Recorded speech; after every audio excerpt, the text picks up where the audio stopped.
All right, page 120, and we will be reading all the way to 133. It'll probably be broken into two parts. Bad dreams. This is where we left off. I am dreaming that I am on a ship sailing on stormy seas. The boat rocks violently with the waves, rolling to its left side, to its right side, to its left side.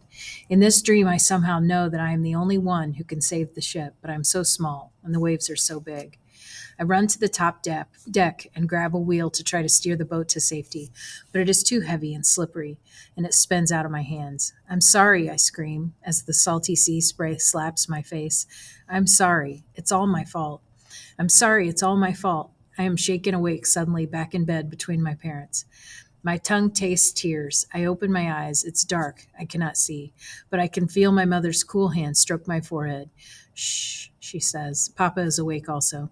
Sylvia, he whispers fiercely, it is not your fault. It is the fault of the Nazis who are to blame. You are to blame for nothing.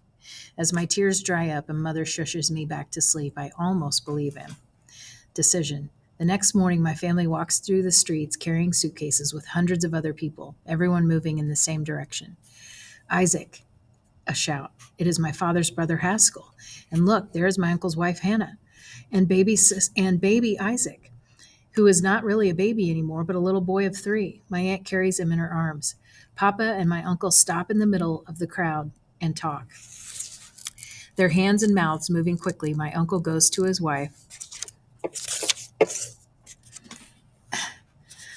My uncle goes to his wife and speaks to her, then ruffles my little cousin's hair and dashes ahead through the crowd. Let's go, Papa says to us. And my family and my uncle's wife and child follow Papa. He makes a turn away from the crowd, away from the direction of the train station, and toward his gut feeling. The plan. The Nazis are busy in the thick crowd. People are milling everywhere, so the soldiers don't notice. One small family quietly leave. We are going to the workers' houses, Papa explains as we try to keep up with his long legs, but we are not on the list. Mother and Dora say aloud.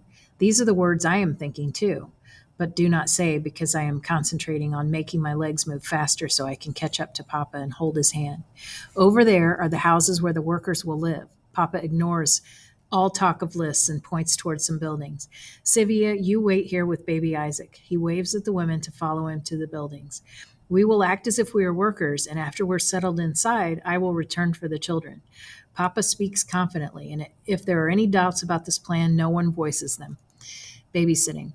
So here I am with my cousin Isaac standing behind a big tree. I'm not used to being outside with no grown-ups around, not even any soldiers. And now I'm the older one for the first time in my life. Would you like to see what I have in my case? I ask. Baby Isaac blinks at me. He has huge brown eyes. He doesn't say anything. I realize later that he has learned to be very quiet so as not to disturb anyone, especially Nazis. He sits down and watches me open my case. He is not interested much in the clothing, but he likes the thwap of the lid when I open and shut my suitcase.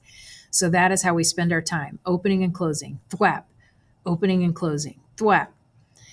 Then Isaac lies down on the ground and closes his eyes and falls asleep. Patience. It seems like an awfully long time since my family left. The ghetto is a different world without all the people in the streets. I can hear noises off in the distance, but around me it is quiet, too quiet. My thoughts keep interrupting the silence with their noise. What if the Nazis have caught my papa, my mother, my sister, and taken them on the trains, or worse yet, shot them on the spot?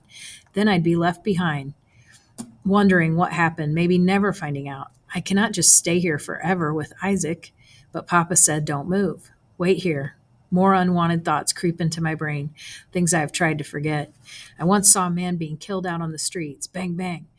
A man in the crowd did a funny jump, then fell on his back, his yellow star facing the sky. Other people jumped too, away from the man, then kept walking faster, and Dora tugged me away so I couldn't see anymore. I looked down at my cousin sleeping, then I looked toward the buildings where the workers will stay. Is that a person coming? It's hard to tell from this far away. But then, Papa, Papa, Papa. My papa comes to me, and he is grinning.